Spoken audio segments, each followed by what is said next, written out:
Tapi kalau skripsi apa namanya? Skripsi apa? Apa namanya? Hukum tuh gimana sih Kak? Kayak kita nggak menelitinya atau per ada yang bilang tuh per apa namanya? Kan ada kebanyakan kalau hukum itu pakainya kualitatif kan, sedangkan kalau FEB kebanyakan kuantitatif. Karena apa? Karena mereka pakainya selain data ya Excel ini itu, terus apa namanya, kalau itu kan review, kalau di apa ya bahasanya, apa ya, aku lupa ya, pokoknya kayak ada itunya lah, penelitiannya berapa orang gitu-gitu, dan terus kayak harus sesuai. Nah sedangkan hukum kebanyakan kualitatif, jadi kayak misalkan hukum tuh kan ada yang mengenai jasa pengembalian kartu, misalnya jasa pengembalian kartu eksis terhadap hukum ekonomi di Indonesia, itu bisa.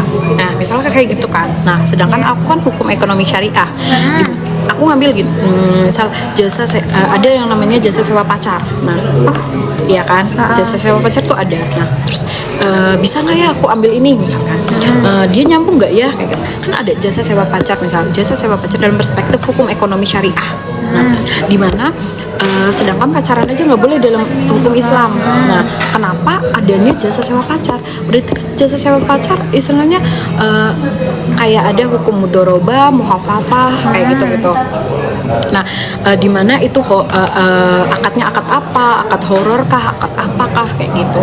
Nah sedangkan misalkan hukum keluarga Islam, hukum mengenai hukum keluarga yang dimana itu di pengadilan. Nah dia ngambil beberapa kayak, kamu tahu kasus kayak apa ya namanya, kok aku lupa Apa tuh? apa ya kalau namanya kasus penelitian tuh, oh itu apa ya namanya, kayak misalkan kan keluar kasus mengenai tindak pidana kekerasan gitu kan terhadap keluarga. Nah, terus itu tuh bisa Beb. Nah jadi kayak gini misalkan pada di pengadilan agama Bantul mengenai terjadinya kekerasan misalnya kekerasan seksual di dalam rumah tangga dalam hukum Islam kayak gitu. Jadi kayak semua menyangkut gitu loh, kayak jurusannya. Kalau ilmu hukum kan hukum murni, dimana hukum murni itu ada yang namanya hukum pidana, ada yang namanya hukum perdata kayak gitu loh. Dia kalau hukum pidana itu kayak KDRT itu masuknya ke hukum keluarga sama hukum pidana. Nah jadi kalau di pengadilan misalnya kamu cerai sama cowokmu, sama suamimu, kamu cerai kenapa? Karena KDRT nih. Nah pas di pengadilan kasus kamu tuh bukan hanya dalam hukum keluarga aja, tapi ada tindak pidananya suami kamu. Nah kalau kamu misalkan mau diajukan ke pengadilan negeri itu bisa, tapi kalau kamu nggak mau diajukan ya udah kayak gitu kan, kayak kekeluargaan aja kayak gitu. Kekerasan seksual juga iya, yang aku temuin ya kasus-kasus yang ada di pengadilan agama itu karena terjadi beberapa faktor. Pertama, suaminya selingkuh, banyak perselingkuhan. Kedua, ekonomi, kayak dia nggak bisa ini nafkahin. Ketiga, dia hilang, kayak si suaminya ini nggak nafkahin, kayak tiba-tiba hilang pergi kemana kayak gitu. Nah ada yang namanya itu surat gaib ya, dimana itu surat kayak apa ya namanya, kayak dia mengajukan bahwasannya si suaminya ini udah meninggalkan dia selama 3 bulan tanpa menafkahi. 3 bulan boleh? Iya boleh, tanpa menafkahi, tanpa memberikan nafkah batin dan lahir, itu bisa diajukan untuk cerai gugat namanya. Karena si istri, kalau misalkan cowok yang ngajuin itu namanya cerai talak kayak gitu. Itu terus perselingkuhan, ekonomi, kekerasan seksual, KDRT itu kebanyakan rata-rata kayak gitu. Kalau pengadilan negeri aku kebanyakan lihatnya narkoba, terus kekerasan lainnya. Pas aku di Temanggung itu ada yang itu loh, kekerasan santri.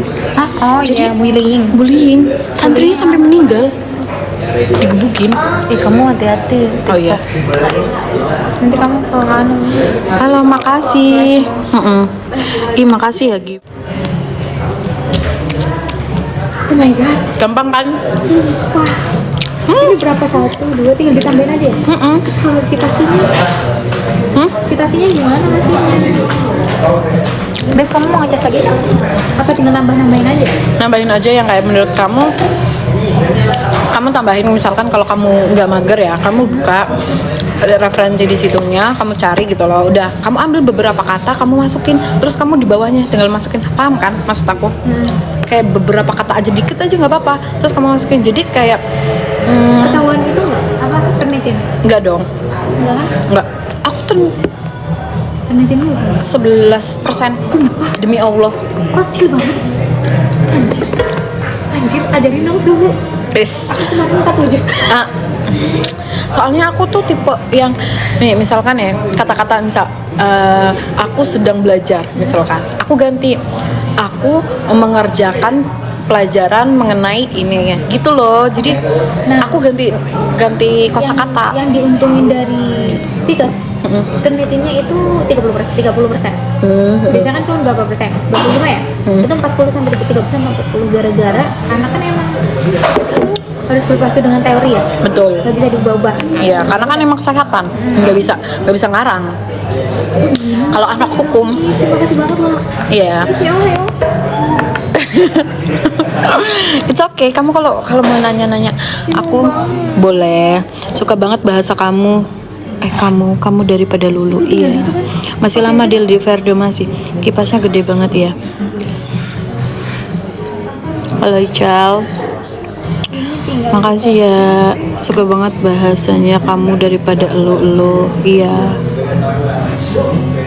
Aku emang nggak suka pakai lolo sih. Jogjonya mana? Kan aku bukan orang Jakarta. Tapi aku dulu pas di Banten ngomongnya lu gue. Kalau aku di Bogor. Apa? Aku SD-nya di Bogor. SD ku di Bogor, SMP di Tegal, SMA di sini di Jogja. Kamu tuh bapaknya PNS apa mamanya yang PNS? Ya gitu lah. Papa yang PNS. Biasanya soalnya kalau yang pindah-pindah tuh kalau nggak anak kolong, anak PNS. Enaknya ngobrol sama orang yang tahu kayak gini. Kok nggak sama kayak atasnya kayak Dedisnya gimana ya? Sepi lah juga.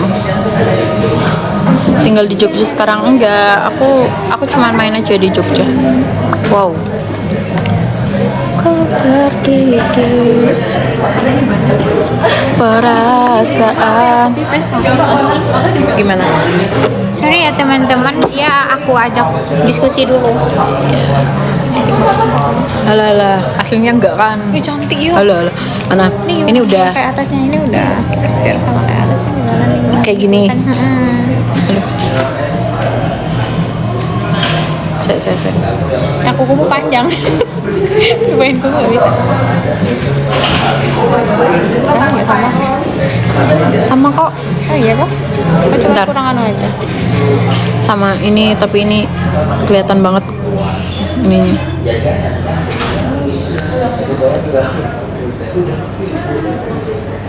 Ini hapus nggak sih? Aku usahakan dia. Soalnya nanti kamu kedetek. Oh iya. Ini dihapus nggak?